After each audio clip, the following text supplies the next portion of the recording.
Selamat pagi saudara, hari ini Sabtu 10 Januari 2026, saatnya Anda menyaksikan sejumlah informasi menarik dari berbagai daerah di tanah air yang kami hadirkan setiap hari selama 30 menit ke depan dalam Jurnal Nusantara.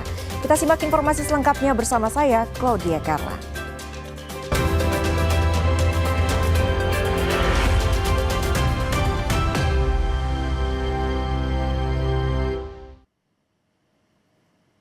Mulai informasi pagi ini saudara, sebuah gudang bahan kebutuhan pokok di Palmerah, Kecamatan Jambi Selatan, Kota Jambi, hangus terbakar pada Jumat malam.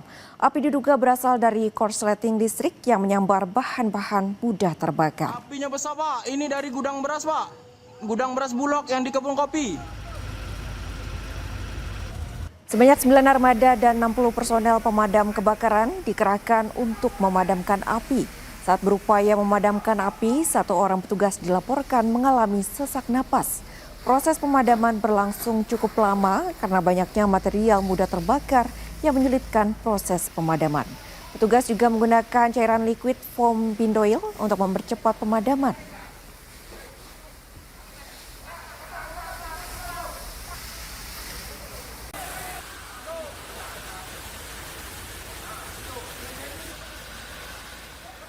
Warga Kecamatan Taktakan, Serang, Banten menggelar demo di depan kantor kecamatan. Warga resah dengan kiriman sampah Tangerang Selatan ke tempat pemrosesan akhir sampah Cilowong karena menimbulkan bau.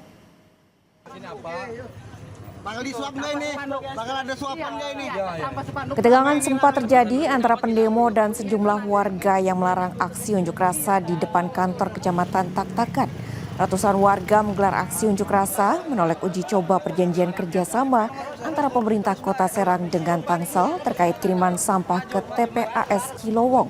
Warga beroperasi dan menempelkan stiker penolakan sampah. Masa kemudian diminta berdialog bersama pihak Pemkot dan warga tegas menolak uji coba pengiriman sampah serta mempertanyakan soal analisis dampak lingkungan. Sementara itu pihak Pemkot Serang akan mengevaluasi dan menghentikan sementara pengiriman sampah dari Tangsel ke Kota Serang. Itu mana coba? Lindinya itu mau diapain gitu? Dari zaman 2021 tuh AMDAL nggak pernah keluar Pak. Akibat dari perjanjian kerjasama yang dirasakan oleh masyarakat. Tadi sudah disampaikan lah, para media sudah mendengar, misalnya mobil, Tangsel, sebagian bagus, sebagian juga masih ada yang rusak. Masih bau air lindi, masih ada. Ini kan baru uji coba ya Pak ya. Uji coba baru beberapa hari. Itu atas perintah Pak Wali Kota, hentikan dulu, kita evaluasi. Ini perintah Pak Wali Kota untuk hentikan, kita evaluasi, kita dengarkan publik, masyarakat. Tumpukan sampah menggunung di Pasar Induk Kramat Jati, Jakarta Timur membuat warga resah. Selain ganggu pemandangan dan bau tak sedap yang ditimbulkan, gunungan sampah dikhawatirkan mengancam kesehatan warga.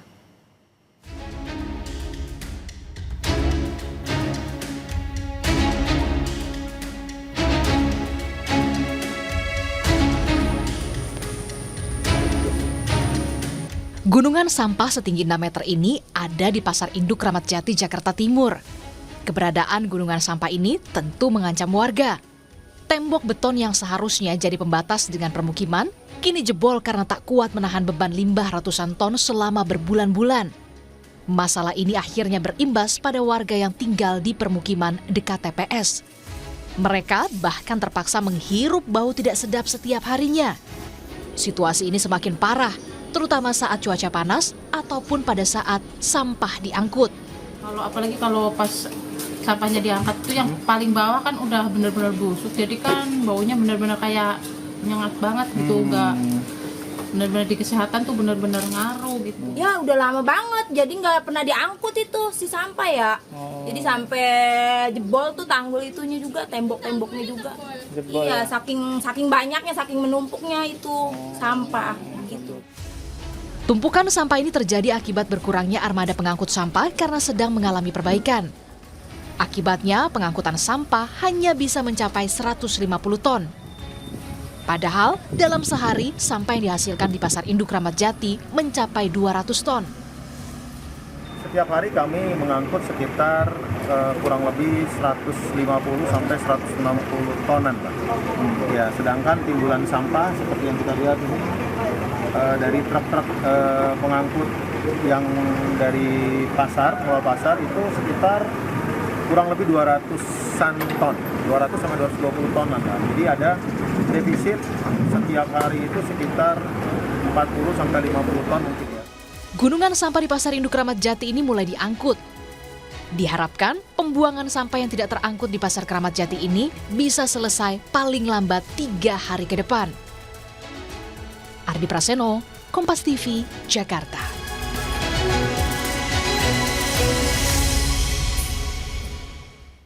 Sejumlah praktisi hukum mengajak warga mendukung program Presiden Prabowo dengan ikut aktif mengawasi jalannya program pemerintah. Ajakan disampaikan saat diskusi terbuka membahas program Asta Cita Presiden Prabowo di Tiga Raksa, Tangerang, Banten. Walaupun diskusi bertujuan mendukung 5 program unggulan Pemkab Tangerang, banyak kritikan yang dilontarkan peserta diskusi. Kritikan jadi masukan untuk kemajuan pembangunan di Kabupaten Tangerang. Praktisi hukum Andri Saputra Situmeyang mengatakan seharusnya Pemkab Tangerang tak alergi dengan kritik. Saat ini 5 program unggulan Pemkab Tangerang yang sedang jadi program unggulan antara lain digitalisasi layanan, ekonomi kerakyatan UMKM dan pangan kesehatan terutama pemberantasan stunting, pendidikan dan olahraga, serta lingkungan.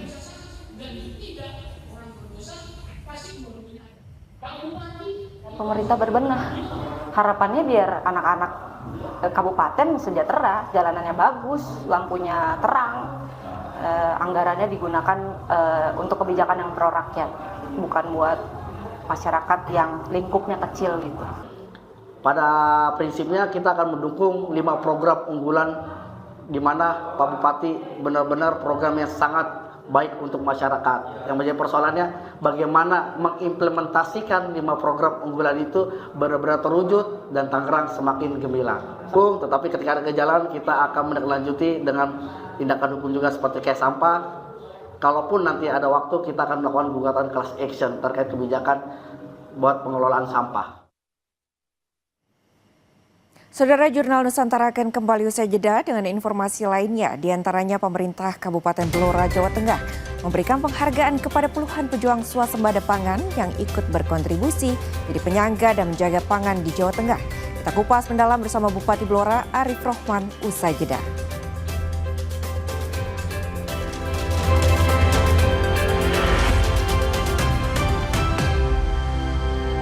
Yang Mbak Shirley lihat pertama kali pada saat kok ada bau busuk, ketemulah satu gulungan kertas, mobil sudah dipilok yang itu senada dengan isi pesan yang ada di salah satu gulungan kertas. Saat keluarga yang di-mention pertama kali, kita sudah sering membicarakan sebenarnya risiko-risiko seperti ini. Yang diserang ini kan sebenarnya upaya menebar ketakutan. Kalau pengen bungkam kami, bungkam dengan memberi kebijakan yang baik, bungkam dengan tidak lagi merusak alam. Rosi, Sabtu 10 Januari pukul 10 malam di Kompas TV. Pengeluaran yang tak sebanding dengan pemasukan dinilai jadi faktor utama pekerja Gen Z menjalankan 2 pekerjaan atau bahkan lebih, alias polyworking dan side hustle. Benarkah generasi muda lebih cepat beradaptasi atau imbas desakan ekonomi?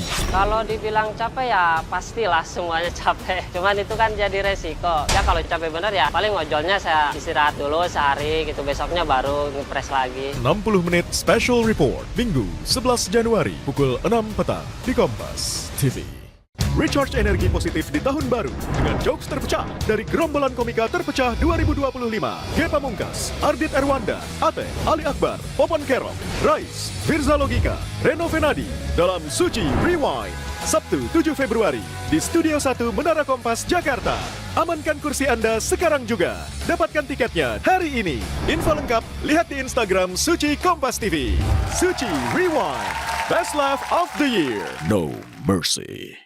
Gelombang teror menyasar para influencer dan aktivis, ledakan bom molotov, pelemparan telur busuk, serta doxing hingga intimidasi. Teror pun terjadi di waktu yang bersamaan. Lalu siapa di balik dalang teror ini? Amerika Serikat menangkap Presiden Venezuela Nicolas Maduro dalam serangan militer di Caracas atas tuduhan narkoterorisme. Hal ini terjadi di tengah langkah kontroversial Trump untuk mengendalikan ladang minyak Venezuela dan protes massa yang pecah. Lantas apa tujuan sebenarnya Amerika di balik penangkapan ini? Serta aneka hoax menjadi topik yang meramaikan jagat media sosial. News or Hoax, Sabtu 10 Januari pukul 12:30 siang di Kompas TV. Eredivisie, Menjaga asa untuk menjadi yang terbaik di musim ini, sang juara bertahan PSV Eindhoven siap tampil tanpa ampun dengan gelandang serang mematikan Gustil yang panas di lini depan.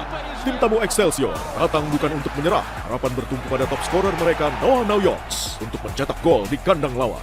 Eredivisie, PSV Eindhoven versus Excelsior, Minggu 11 Januari pukul 1.45 dini hari, live di Kompas TV. Hello pergi ke Malang. Harimau.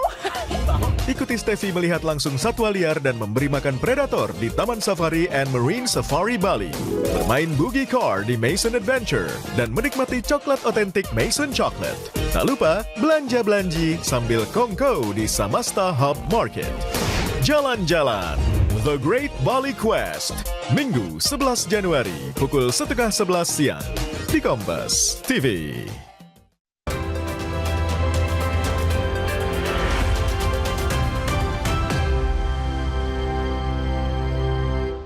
Saudara, pemerintah Kabupaten Blora, Jawa Tengah memberikan penghargaan kepada puluhan pejuang swasembada pangan. Penghargaan untuk para pejuang swasembada pangan ini untuk memberikan motivasi agar mereka bisa terus berkontribusi mendukung ketahanan pangan di Kabupaten Blora. Puluhan pejuang swasembada pangan, mulai dari pegiat pertanian, penyuluh pertanian, hingga anggota TNI, berkumpul dalam sebuah momen yang tak sekadar seremonial. Pemerintah Kabupaten Blora memberikan apresiasi bagi pejuang swasembada pangan Kabupaten Blora yang telah berkontribusi sehingga tekad Kabupaten Blora sebagai penyangga pangan Jawa Tengah terwujud. Yakni produksi padi di Kabupaten Blora terbanyak nomor 2 se-Jawa Tengah. Sementara produksi jagung masuk 5 besar terbanyak di Jawa Tengah. Wakil Bupati Blora, Sri Setiorini mengatakan, penghargaan untuk para pejuang swasembada pangan ini untuk memberikan motivasi agar mereka bisa terus berkontribusi mendukung ketahanan pangan di Kabupaten Blora. Memberikan apresiasi kepada berbagai elemen, ada TNI, ada dari DP4, berbagai unsur tadi ya, yang tujuannya adalah memberikan motivasi agar swasembada pangan di Kabupaten Blora ini tetap terjaga dan semakin tahun semakin meningkat. Untuk padi jelas nomor 2 di Jawa Tengah, untuk jagung tidak diragukan lagi, juga dapat 5 besar di Jawa. Di Kabupaten Blora, swasembada pangan bukan hanya jargon semata, namun tumbuh dari ladang, kandang, dan tangan-tangan yang setia bekerja dan berkontribusi agar Kabupaten Blora menjadi penyangga pangan di Jawa Tengah. Mega Nanda, Kompas TV, Blora, Jawa Tengah. Selengkapnya kita kupas bersama Arif Rohman, Bupati Blora, bagaimana menjaga swasembada pangan di Kabupaten Blora, Jawa Tengah. Selamat pagi Pak Arif. Pak Arif, bisa disebutkan ini komoditas apa saja yang masuk 5 besar penyumbang swasembada pangan se-Jawa Tengah, lalu kemudian apa makna di balik penghargaan yang diberikan, Pak? Terima kasih Mbak Carla. Jadi Blora alhamdulillah menjadi kabupaten di Jawa Tengah yang populasi sapi ini kami terbesar se-Jawa Tengah. Kalau jagung kami nomor 2 se-Jawa Tengah, kalau padi kami nomor 5 se-Jawa Tengah. Jadi kita siap mendukung program prioritas dari Bapak Presiden tentang ketahanan pangan, swasembada pangan, dan juga program dari Bapak Gubernur juga Jawa Tengah di tahun 2026 ini ingin fokus untuk kaitannya mendukung program ketahanan pangan. Karena ini manfaatnya sangat dirasakan oleh masyarakat karena sebagian besar dari masyarakat Blora ini adalah para petani dan para peternak, Pak. Baik Pak Arif, tadi disebutkan sapi ini menjadi komoditas pertama yang disumbang sebagai swasembada pangan. Nah, ini menarik nih Pak Rohman. Terkait dengan sapi ini, apakah ini cukup untuk memenuhi kebutuhan akan daging sapi di kawasan Blora atau justru bisa sampai luar Jawa Tengah atau bahkan di luar Jawa Tengah, Pak?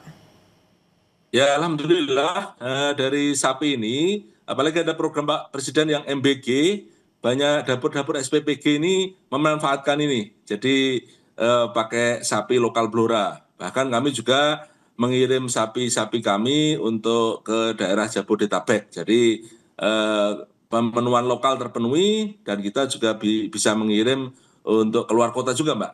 Jadi ini yang manfaat yang kami rasakan, Mbak. Oke, ini menarik sekali ya Pak, untuk sapi ternyata bahkan bisa dikirim ke Jabodetabek. Nah Bapak, ini nih bisa dijelaskan apakah sapi pedaging atau untuk sapi susu atau seperti apa? Sapi pedaging, Mbak. Ya alhamdulillah populasinya hampir 280.000 ekor, yang mana kalau di Blora itu rata-rata rumah penduduk yang di desa itu punya sapi 2-3 ekor. Sehingga kami juga melahirkan inovasi juga bagaimana kotoran hewan dari sapi ini diolah dan dimanfaatkan untuk program pertanian organik ya Mbak. Jadi ada pupuk organik yang dihasilkan dari sapi ini selain dagingnya yang dimanfaatkan. Bahkan dari para petani kita, para petani muda, petani milenial ini juga sangat intens sekali dalam rangka untuk mendukung program ketahanan pangan, termasuk dari TNI, dari Polri, bahkan kemarin alhamdulillah Pak Kapolres kami juga mendapatkan penghargaan dari Bapak Presiden untuk dari kepolisian mengawal tentang jagung. Ini berkat sinergi kerjasama antar stakeholder dari dinas, dari TNI Polri, dari masyarakat, para petani milenial, dan juga tentunya pihak-pihak yang lain termasuk CSR Mbak, dari beberapa perusahaan juga ikut berpartisipasi dalam pengembangan organik. Ada dari Pertamina, dari Bank Jateng, ini juga mendukung. Termasuk ormas-ormas Mbak dari NU, Muhammadiyah, LDI, semuanya juga ingin mendukung tentang Blora menjadi kabupaten organik. Ini yang menjadi mimpi kita ke depan Mbak. Baik, ini menarik sekali ya Bapak, untuk Blora ini bisa menyumbang 3 komoditas terbesar dari sapi, kemudian juga jagung, lalu kemudian padi.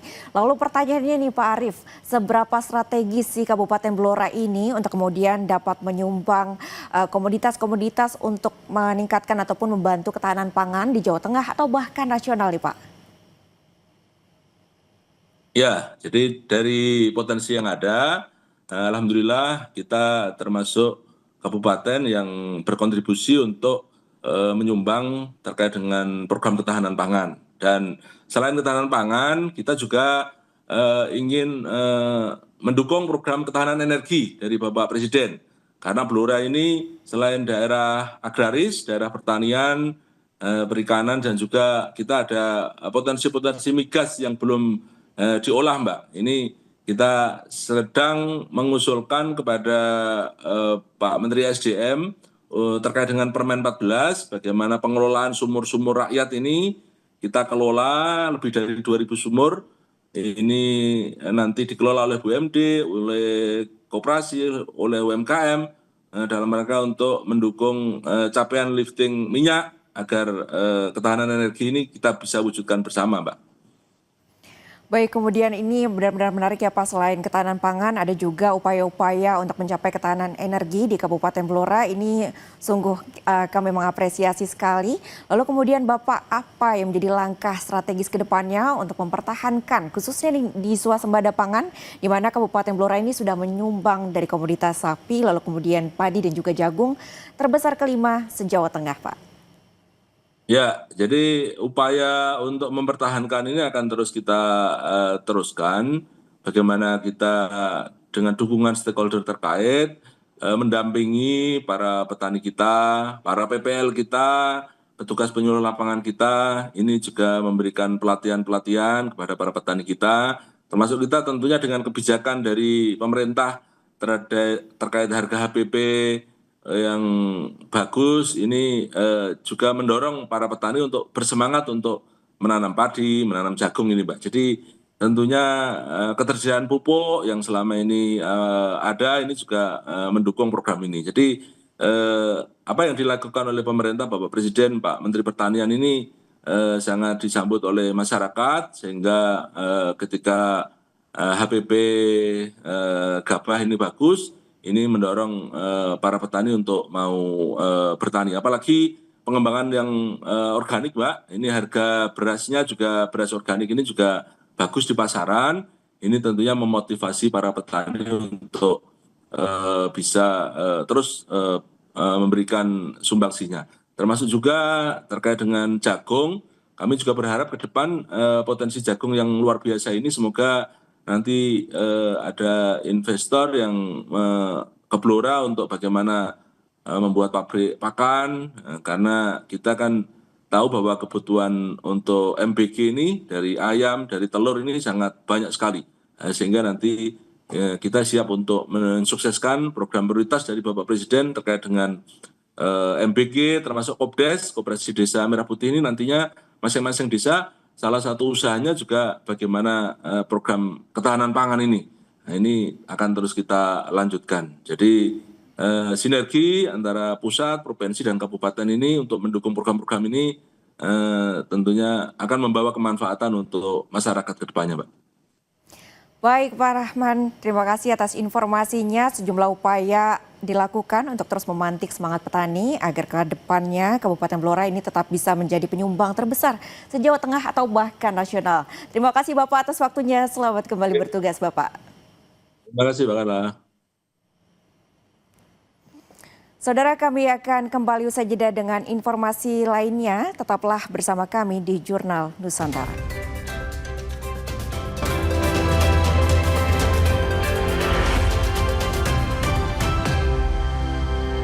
Aturannya atau regulasinya sudah ada belum? Ini WNA boleh masuk, tapi tidak duduk dalam manajemen pengambil keputusan. Lugas beradu pendapat. Drifting ini sebetulnya melanggar hukum. Pasti ada mafia di baliknya kan? Yang membackingi kalau gitu siapa? Ya ada teman-teman di pemerintah. Perspektif bisnis dan kebijakan. Industri kita kan 200 triliun sekian. Ini dianggap sebagai ancaman atau peluang sebetulnya? Peluang buat siapa ini? Simak Business Talk, Selasa pukul 10 malam di Kompas TV. Yang benih panen ini adalah kentang varietas Agria. Memang kita punya lokal atau malah luar? Bibitnya impor dari Belanda. Ini crunchy banget, keras banget, lazis. Ini cabai apa sebutnya? Kalau di tempat saya Lombok Bandung, gimana? Pedes banget ya Bu. Kalau di sini nyebutnya apa sih? Nyebutnya gendul. Ini bisa untuk obat batuk. Serius Bu? Iya. Segar banget ya Bu lapar. Kita nikmatin tuh kayak agak kenyal gitu ya. Tarikannya tuh best. Cerita Rasa, Sabtu 10 Januari pukul 10:30 siang di Kompas TV.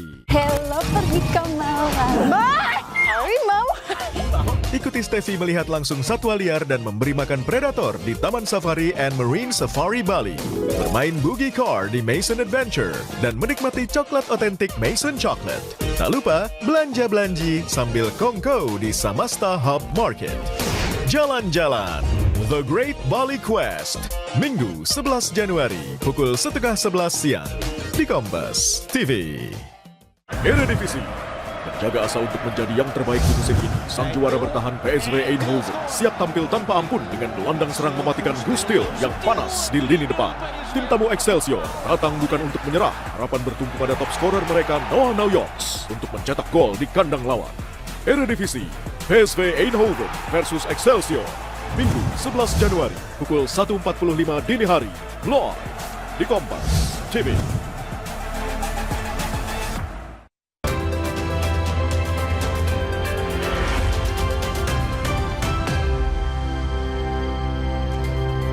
Saudara, berkemah di tepi sungai di tepian Sungai Rahong, Kecamatan Pangalengan, Kabupaten Bandung, Jawa Barat bisa menjadi pilihan untuk menikmati liburan akhir pekan. Meski tenda-tenda yang disediakan berada tepat di samping sungai, pengelola pastikan hal ini aman serta ramah untuk anak. Seperti apa sensasinya? Berikut liputannya untuk Anda.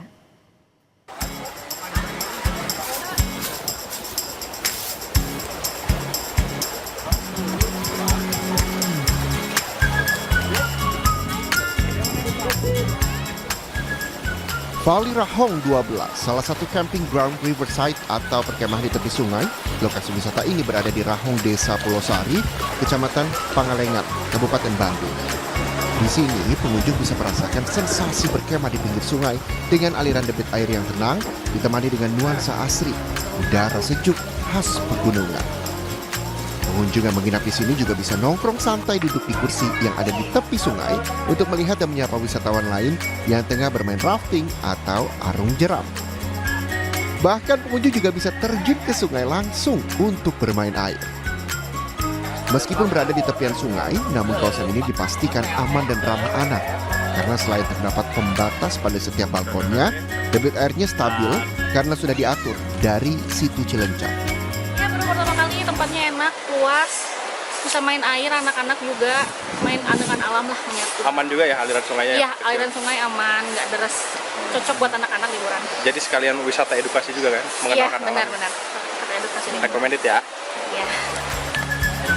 Pengelola menyediakan 20 buah tenda yang terdiri dari tenda standar berkapasitas 4 orang dan tenda deluxe berkapasitas 6 orang dan tenda deluxe berkapasitas 6 orang dengan fasilitas lengkap seperti kasur, bantal guling, selimut, hingga listrik di dalam dan di luar tenda.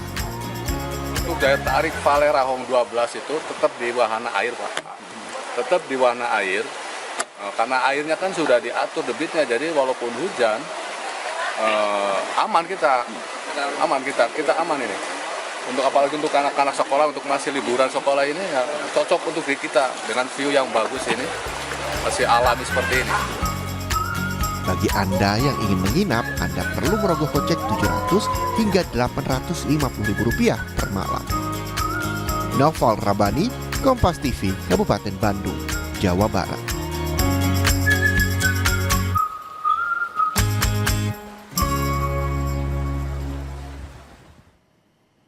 Saudara, 30 menit sudah kami menemani awal hari Anda dengan beragam informasi menarik dari berbagai daerah di tanah air Jurnal Nusantara.